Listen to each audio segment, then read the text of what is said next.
Yes, Lois Lerner does have a right to remain silent, a constitutionally protected right. But Lois Lerner did not remain silent. Her own emails refute and contradict her assertion before this committee that she did nothing wrong, that she violated no laws. She spoke falsehoods to this committee when she said she did nothing wrong. She spoke to the Justice Department without immunity. I believe she did waive her Fifth Amendment right. You know, Mr. Chairman, it's often said that the power to tax is the power to destroy.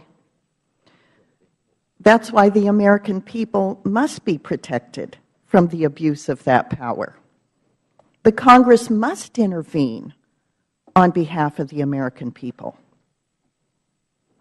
Lois Lerner's own emails document her raw, partisan agenda against conservative speech.